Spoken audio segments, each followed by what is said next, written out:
बिस्मिल्लाहिर्रहमानिर्रहीम। कभी कभी दिल चाहता है कुछ ऐसा खाया जाए जो जायके में बिल्कुल मुनफरिद हो, लेकिन अज्जा ऐसे हों जो इस वक्त घर में अवेलेबल हों, किचन में इंग्रेडिएंट्स मौजूद हों। तो आज मैं आपके लिए लेकर आई हूँ एक ऐसी ही ज़बरदस्त तरकीब जिसका जायका और बनावट आपको मगज़ के सालन की याद दिलाएगी। जी हाँ, आज हम बना रहे हैं अंडा तारी का सालन। अस्सलाम वालेकुम। सब कैसे हैं? उम्मीद है आप सब खैरियत से होंगे। अल्लाह आप सबको अपनी आफियत में रखे। यकीन करें, जब ये तैयार होकर सामने आएगा ना, तो आप खुद कहेंगे कि अंडे से ऐसा जायका भी बनाया जा सकता है। सबसे पहले एक कढ़ाई में तेल गरम करेंगे, उसके अंदर हम प्याज शामिल करेंगे। बारीक कटी हुई प्याज को हम अच्छे से भूनेंगे। इससे बहुत ज़्यादा गहरा नहीं करना, यानी कि डार्क ब्राउन नहीं करना। सुनहरी हो जाए या थोड़ा सा गुलाबी समझे, प्याज अपनी जगह छोड़ दे तो प्याज तैयार है। फिर इसमें हम शामिल करेंगे लहसुन अदरक का पेस्ट। लहसुन अदरक के पेस्ट के साथ इसको शामिल करने के बाद इसको अच्छे से भूनेंगे यहाँ तक कि इसकी खुशबू आने लगे और प्याज जैसा लहसुन अदरक का सेम कलर हो जाए। और अब आता है इस सालन का वो ट्विस्ट जो इसके जायके को बुनियाद बनाएगा। मसाले शामिल करने से पहले आप इसमें शामिल करेंगे टमाटर। टमाटर शामिल करने हैं और टमाटर शामिल करके इसको खूब अच्छे से भूनना है। जब टमाटर अपना पानी खुश्क कर लेंगे तो आप इसमें डालेंगे दही।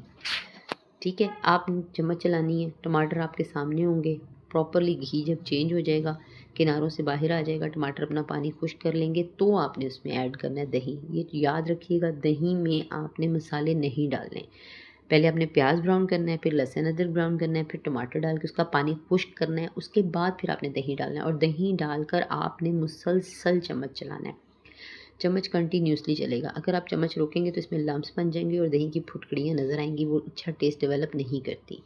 जब दही अपना पानी खुश्क कर दे, मैं वीडियो थोड़ी फॉरवर्ड कर देती होती हूँ, तो आपने इसमें ये मसाले डालने हैं। नमक, धड़ा मिर्च, लाल मिर्च, सूखा धनिया पाउडर, अजवाइन, कलौंजी, अल्लाहुम्मा सल्ली अला मोहम्मद व आले मोहम्मद पढ़ के आपने कलौंजी यूज़ करनी है। मैं हर वीडियो में आपको बताती हूँ कि इन काले दानों में मौत के अलावा हर चीज़ का इलाज है। और एक चुटकी हींग, ठीक है, वो आपने शामिल करनी है।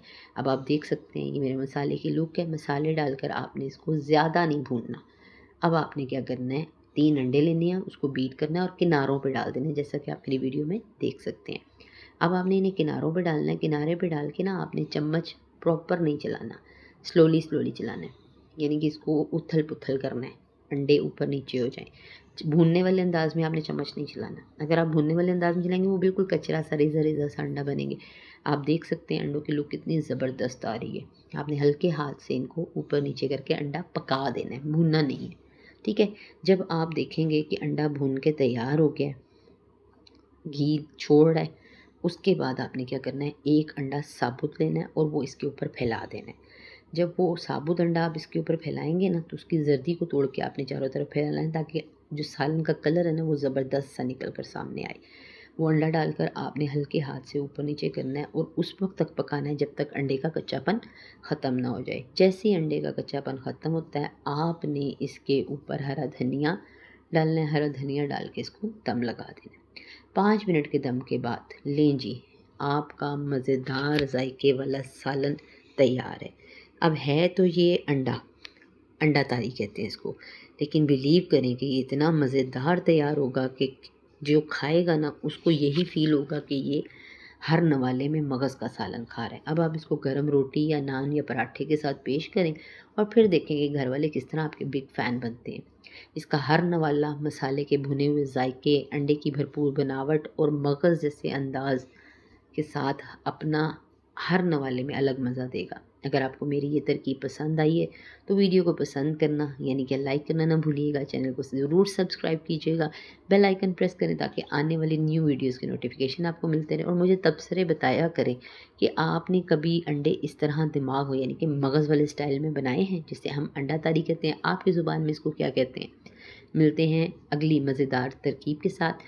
तब तक खुश रहें, मुस्कुराते रहें और अपने प्यारों से मोहब्बत के साथ उन्हें खाना बना बना कर खाना सर्व करते रहें। दुआ में याद रखिएगा, अपना बहुत ख्याल रखिएगा। अल्लाह हाफिज़।